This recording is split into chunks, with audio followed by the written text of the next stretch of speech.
बिस्मिल्लाहिर्रहमानिर्रहीम। अस्सलाम वालेकुम। मैं हूँ एहसन खान और मेरे YouTube channel educator Ehsan Khan पे आपको खुश आमदीद। आज की इस वीडियो में हम कैनाल पटवारी के हवाले से कुछ डिस्कशन करने लगे हैं और इस वीडियो में मैं आपको बताऊंगा कैनाल पटवारी की ज़िम्मेदारियाँ, उसकी सैलरी के हवाले से और साथ ही डिप्लोमा की कुछ मालूमात और इजला जो PPSC ने न्यू शामिल की हैं। इसके अलावा कुछ सवालात हैं जो कैंडिडेट की तरफ से आए हैं, तो वो सारी चीज़ें वन बाय वन में इस वीडियो में डिस्कस करता हूँ। तो शुरू करते हैं। इस वीडियो को शुरू करने से पहले मैं आपको बताऊँ कि वीडियो में अभी जो स्टार्ट कर रहा हूँ, तो अभी तक जितने कैंडिडेट्स ने मुख्तलिफ़ अज़ला में अप्लाई कर लिया कि वो स्क्रीन पे आपको नज़र आ रहे हैं। जैसा कि यहाँ पे अपर चनाब की अगर देखे जाए तो टोटल 30 सीट्स हैं और अभी तक 542 लोगों ने अप्लाई कर लिया है। और आज मैं ये वीडियो रिकॉर्ड कर रहा हूँ बरोज़ इतवार 23 जुलाई 2023 को। इसी तरह बाकी अज़ला के सामने भी आप देख सकते हैं कि किस किस ज़िला में टोटल कितनी सीट्स हैं और अभी तक कितने लोगों ने अप्लाई कर लिए। इसके अलावा जो बाकी नेक्स्ट पेज पे आपको बाकी अज़ला नज़र आ रहे हैं, यहाँ पे अज़ला के नाम लिखे हुए हैं और यहाँ पे ये टोटल सीट्स हैं और अभी तक जितने लोगों ने अप्लाई कर लिए ये वो नंबर ऑफ़ कैंडिडेट्स आपको नज़र आ रहे हैं। फिर इसके बाद चलते हैं कैनाल पटवारी की रिस्पॉन्सिबिलिटीज़ के हवाले से अगर बात की जाए तो कैनाल पटवारी में 3 लोग एलिजिबल हैं, male person, female person and special person. अब मेल पर्सन की अगर बात की जाए या फीमेल की या स्पेशल पर्पस की, तो पहले हम जेनेरिक बात करते हैं कि कैनाल पटवारी की जो रिस्पॉन्सिबिलिटी होती है मुख्तलिफ़ अज़ला में, पंजाब के मुख्तलिफ़ अज़ला में हुकूमत ने नहरी निज़ाम बनाया हुआ है। वहाँ पे मौजूद ज़मीनें जो नहरों से सैराब होती हैं उनका हिसाब किताब रखना कैनाल पटवारी की रिस्पॉन्सिबिलिटी होती है।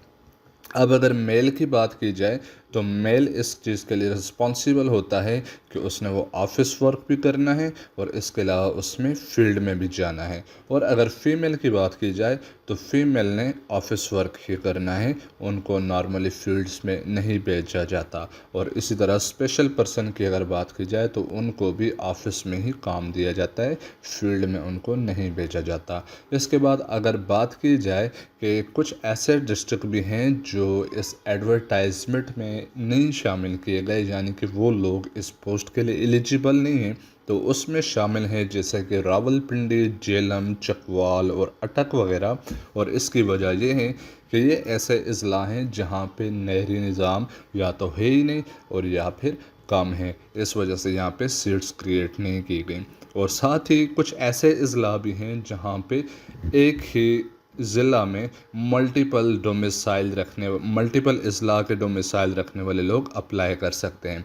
उसमें मैं आपको कुछ एग्जांपल भी देता हूं, जैसा कि आप जी सामने देख सकते हैं। PPSC के न्यू नोटिफिकेशन के मुताबिक अपर चनाब कैनाल की अगर बात की जाए जो कि लाहौर में है, तो इसके लिए ननकाना साहिब, शेखपुरा, नारोवाल और वज़ीराबाद के अज़ला वाले लोग इसके लिए अप्लाई कर सकते हैं। इसी तरह यहाँ पे अगर इसकी बात की जाए दीपालपुर की, तो इसमें सिर्फ उकाड़ा वाले अप्लाई कर सकते हैं, लेकिन लाहौर चनाब में ननकाना साहिब, हाफिज़ाबाद, फैसलाबाद और वज़ीराबाद के लोग अप्लाई कर सकते हैं। तो अब आपने यहाँ पे देखा वज़ीराबाद यहाँ पे भी अप्लाई कर सकते हैं अपर चनाब में, और यहाँ पे लाहौर चनाब में भी वज़ीराबाद वाले अप्लाई कर सकते हैं। तो इस तरह आप बाकी अपने अपने ज़िला के मुताबिक यहाँ पे लिस्ट देख सकते हैं।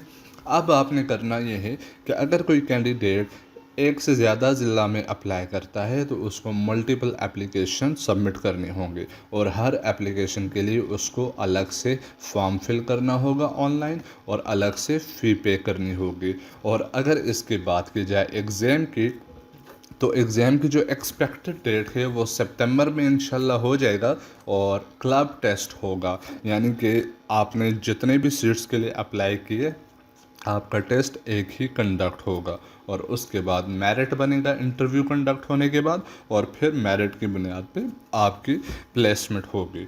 तो अप्लाई करते वक्त आपने मल्टीपल पोस्ट के लिए यानी कि मुख्तलिफ़ अज़ला में जब अप्लाई किया तो मल्टीपल एप्लीकेशंस और मल्टीपल फ़ी पे करनी होगी और एग्ज़ाम आपका एक ही कंडक्ट होगा यानी कि क्लब टेस्ट होगा। और सैलरी के हवाले से मुख्तलिफ़ कैंडिडेट पूछते हैं, तो आपको जैसा कि मैं पहले बता चुका हूँ कि ये BPS 11 की सीट है और इसकी जो एक्सपेक्टेड सैलरी है वो 40 से 50 हज़ार के दरमियान होगी। और डिप्लोमा के हवाले से बहुत सारे कैंडिडेट बात करते हैं, तो डिप्लोमा आपको 3 मंथ्स का चाहिए इसके लिए, और आपका जो डिप्लोमा इशू होगा वो ऐसे इदारे से होना चाहिए जिसके पास गवर्नमेंट की रिकग्नाइजेशन हो, और उस डिप्लोमा में एग्जैक्टली स्टार्टिंग डेट और एंडिंग डेट मेंशन होनी चाहिए।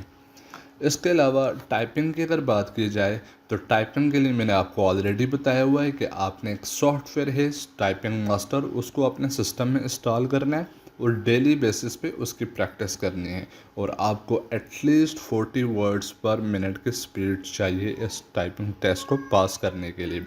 और आपने एक और बात ध्यान में रखनी है कि अगर आप लैपटॉप यूज़र हैं तो आपने एक एक्सटर्नल कीबोर्ड अपने लैपटॉप के साथ कनेक्ट करना है और उस कीबोर्ड के ऊपर प्रैक्टिस करनी है, जिसका फ़ायदा आपको ये होगा कि जब आप सेंटर में जाएंगे टाइपिंग टेस्ट के लिए तो वहाँ पे लैपटॉप नहीं बल्कि कंप्यूटर सिस्टम होते हैं और उनके साथ लगे कीबोर्ड आपके लिए प्रॉब्लम क्रिएट करेंगे, क्योंकि लैपटॉप पे टाइपिंग करना बहुत आसान है। लैपटॉप के बटन्स बहुत सॉफ्ट होते हैं और इजी टू यूज़ होते हैं।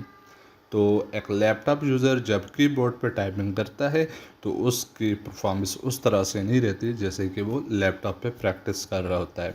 उम्मीद करता हूँ यह आपकी सारी क्वेरीज क्लियर हो चुकी होंगी, और अगर मज़ीद कोई सवाल है तो आप कमेंट कर सकते हैं।